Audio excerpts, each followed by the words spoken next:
ವಕ್ಫ್ ಬಳಿಕ ಬಿಜೆಪಿಯ ಅಜೆಂಡಾ ಬಹಿರಂಗ. ಯುಸಿಸಿ ಲೋಡಿಂಗ್ ಅಂತ ವಿಡಿಯೋ ರಿಲೀಸ್. ಕೆಲ ದಿನಗಳ ಹಿಂದಷ್ಟೇ ವಕ್ಫ್ ಕಾನೂನಿಗೆ ತಿದ್ದುಪಡಿ ತರುವಲ್ಲಿ ಪ್ರಧಾನಿ ನರೇಂದ್ರ ಮೋದಿ ನೇತೃತ್ವದ ಕೇಂದ್ರ ಸರ್ಕಾರ ಯಶಸ್ವಿಯಾಗಿದೆ. ಇದರ ಬೆನ್ನಲ್ಲೇ ದೇಶದಲ್ಲಿ ಏಕರೂಪ ನಾಗರಿಕ ಸಂಹಿತೆ ಜಾರಿ ಬಗ್ಗೆ ವ್ಯಾಪಕ ಚರ್ಚೆ ನಡೆಯುತ್ತಿದೆ. ಇದಕ್ಕೆ ಕರ್ನಾಟಕ ಹೈಕೋರ್ಟ್ ಕೂಡ ಬೆಂಬಲ ಸೂಚಿಸಿದ್ದು ದೇಶದಲ್ಲಿ ಶೀಘ್ರ ಯುಸಿಸಿ ಜಾರಿಯಾಗಲಿ ಅಂತ ಹೇಳಿದೆ.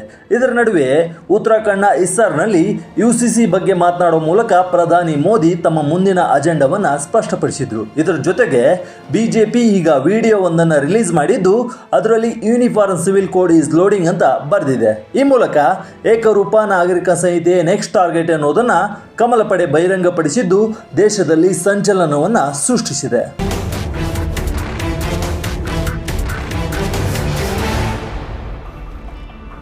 ಹೌದು, ವಕ್ಫ್ ಕಾಯ್ದೆ ಬೆನ್ನಲ್ಲೇ ದೇಶದಲ್ಲಿ ಯುಸಿಸಿ ಬಗ್ಗೆ ಭಾರಿ ಚರ್ಚೆ ಆಗ್ತಿದೆ. ಇದಕ್ಕೆ ಪುಷ್ಟಿ ನೀಡುವಂತೆ ಬಿಜೆಪಿ ತನ್ನ ಸಾಮಾಜಿಕ ಜಾಲತಾಣದಲ್ಲಿ ವಿಡಿಯೋವೊಂದನ್ನು ಬಿಡುಗಡೆ ಮಾಡಿದೆ. ಅದರಲ್ಲಿ ಏಕರೂಪ ನಾಗರಿಕ ಸಂಹಿತೆ ಜಾರಿ ಬಗ್ಗೆ ಬಿಗ್ ಸುಳಿವನ್ನ ಬಿಜೆಪಿ ನೀಡಿದೆ. ಯುಸಿಸಿ ಇಸ್ ಲೋಡಿಂಗ್ ಎಂದಿರುವುದು ತೆರೆಮರೆಯಲ್ಲಿ ಒಂದು ದೇಶ ಒಂದು ಕಾನೂನಿನ ಯೂನಿಫಾರ್ಮ್ ಸಿವಿಲ್ ಕೋಡ್ ಅನ್ನ ಜಾರಿಗೆ ತರಲು ಸಿದ್ಧತೆ ನಡೆಸಿರುವುದು ಸ್ಪಷ್ಟವಾಗಿದೆ. ಈಗಾಗಲೇ ಉತ್ತರಾಖಂಡ್ನಲ್ಲಿ ಯುಸಿಸಿ ಜಾರಿಗೆ ತರಲಾಗಿದ್ದು ದೇಶದಲ್ಲಿ ಯುಸಿಸಿ ಬಗ್ಗೆ ಕರಡು ವರದಿ ಕೂಡ ಸಿದ್ಧವಾಗಿದೆ. ಶೀಘ್ರದಲ್ಲೇ 23ನೇ ರಾಷ್ಟ್ರೀಯ ಕಾನೂನು ಆಯೋಗ ಅಂತಿಮ ವರದಿಯನ್ನು ನೀಡಲಿದ್ದು ಬಳಿಕ ಸಂಸತ್ನಲ್ಲಿ ಮಂಡನೆಯಾಗುವ ಸಾಧ್ಯತೆ ಇದೆ. ಎಲ್ಲ ಕಾನೂನು ಸಾಧ್ಯಗಳನ್ನು ಮೋದಿ ಸರ್ಕಾರ ಪರಿಶೀಲಿಸುತ್ತಿದ್ದು ಯಾವುದೇ ಕಾನೂನು ಅಡೆತಡೆ ಬರದಂತೆ ಮುನ್ನೆಚ್ಚರಿಕೆ ವಹಿಸುತ್ತಿದೆ ಎನ್ನಲಾಗಿದೆ. ಯುಸಿಸಿ ಜಾರಿಗೆ ಕರ್ನಾಟಕ ಹೈಕೋರ್ಟ್ ಸಲಹೆ. ಶೀಘ್ರವೇ ಜಾರಿಗೆ ಬರುತ್ತಾ ಒಂದು ದೇಶ ಒಂದು ಕಾನೂನು. ಈಗಾಗಲೇ ಸುಪ್ರೀಂ ಕೋರ್ಟ್ ಸೇರಿ ಹಲವು ಹೈಕೋರ್ಟ್ಗಳು ಯುಸಿಸಿ ಜಾರಿ ಬಗ್ಗೆ ಮಾತನಾಡಿರೋದು ಮೋದಿ ಸರ್ಕಾರದ ಅಜೆಂಡಾಗೆ ಬೂಸ್ಟ್ ನೀಡಿದೆ.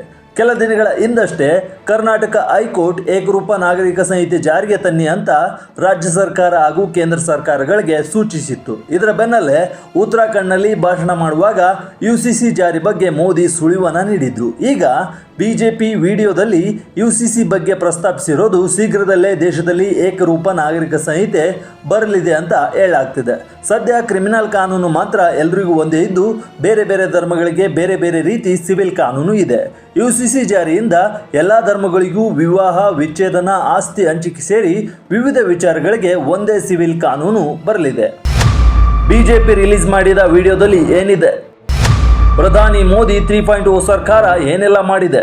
ಇನ್ನು ಬಿಜೆಪಿ 1 ನಿಮಿಷ 6 ಸೆಕೆಂಡಿನ ವಿಡಿಯೋವನ್ನು ತನ್ನ ಸಾಮಾಜಿಕ ಜಾಲತಾಣಗಳಲ್ಲಿ ಬಿಡುಗಡೆ ಮಾಡಿದೆ. ಮೋದಿ 3.0 ಸರ್ಕಾರದಲ್ಲಿ ಬಿಗ್ ನಡೆಗಳು, ಈ ಪಯಣ ಈಗಷ್ಟೇ ಶುರುವಾಗಿದೆ ನೋಡಿ ಅಂತ ಪೋಸ್ಟ್ನಲ್ಲಿ ಹೇಳಲಾಗಿದೆ.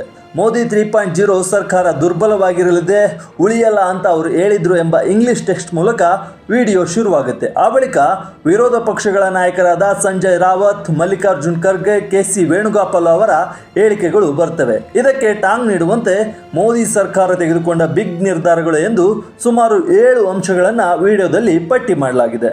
ನ್ಯಾಷನಲ್ ಹೆರಾಲ್ಡ್ ಕೇಸ್ನಲ್ಲಿ ರಾಹುಲ್ ಗಾಂಧಿ, ಸೋನಿಯಾ ಗಾಂಧಿ ವಿರುದ್ಧ ಚಾರ್ಜ್ ಶೀಟ್ ಸಲ್ಲಿಕೆ, ಬೆಲ್ಜಿಯಂನಲ್ಲಿ ಪಿಎನ್ಬಿ ಹಗರಣದ ಆರೋಪಿ ಮೆಹುಲ್ ಚೋಕ್ಸಿ ಬಂಧನ, 26/11 ದಾಳಿಯ ಪ್ರಮುಖ ಆರೋಪಿ ತಹಾವೂರ್ ರಾಣಾ ಭಾರತಕ್ಕೆ ಕರೆತಂದಿದ್ದು, ಭೂ ಹಗರಣದಲ್ಲಿ ಇಡಿಯಿಂದ ರಾಬರ್ಟ್ ವಾದ್ರಾ ವಿಚಾರಣೆ, ವಕ್ಫ್ ತಿದ್ದುಪಡಿ ಮಸೂದೆಯನ್ನು ಪಾಸ್ ಮಾಡಿಸಿದ್ದು, ದೆಹಲಿ, ಮಹಾರಾಷ್ಟ್ರ ಮತ್ತು ಹರಿಯಾಣದಲ್ಲಿ ಬಿಜೆಪಿಗೆ ದೊಡ್ಡ ಗೆಲುವು ಎಂಬ ಅಂಶಗಳನ್ನು ಪ್ರಸ್ತಾಪಿಸಲಾಗಿದ್ದು ಕೊನೆಗೆ ಯೂನಿಫಾರ್ಮ್ ಸಿವಿಲ್ ಕೋಡ್ ಲೋಡಿಂಗ್ ಅಂತ ಬರೆಯಲಾಗಿದೆ. ಈ ಮೂಲಕ ಬಿಜೆಪಿ ತನ್ನ ಅಜೆಂಡಾವನ್ನು ಸ್ಪಷ್ಟಪಡಿಸಿದ್ದು ಶೀಘ್ರದಲ್ಲೇ ದೇಶದಲ್ಲಿ ಏಕರೂಪ ನಾಗರಿಕ ಸಂಹಿತೆ ಜಾರಿ ಬರುವ ನಿರೀಕ್ಷೆ ಇದೆ. ಒಟ್ನಲ್ಲಿ ವಕ್ಫ್ ಬಳಿಕ ಯುಸಿಸಿಯನ್ನ ತನ್ನ ಕಾರ್ಯಸೂಚಿಯನ್ನಾಗಿ ಮೋದಿ ಸರ್ಕಾರ ಮಾಡಿಕೊಂಡಿರುವುದು ಸ್ಪಷ್ಟವಾಗಿದೆ. 23ನೇ ರಾಷ್ಟ್ರೀಯ ಕಾನೂನು ಆಯೋಗಕ್ಕೆ ಹೊಸ ಮುಖ್ಯಸ್ಥರ ನೇಮಕ ಶೀಘ್ರ ಆಗಲಿದ್ದು ಅವರು ಅಂತಿಮ ವರದಿ ನೀಡಿದ ಬೆನ್ನಲ್ಲೇ ಯುಸಿಸಿ ಕಾನೂನು ಆಗಲಿದೆ. ಇದಕ್ಕೆ ಧರ್ಮಗಳು ಹೇಗೆ ಪ್ರತಿಕ್ರಿಯಿಸುತ್ತವೆ ಎಂಬುದನ್ನು ಕಾದು ನೋಡಬೇಕಿದೆ.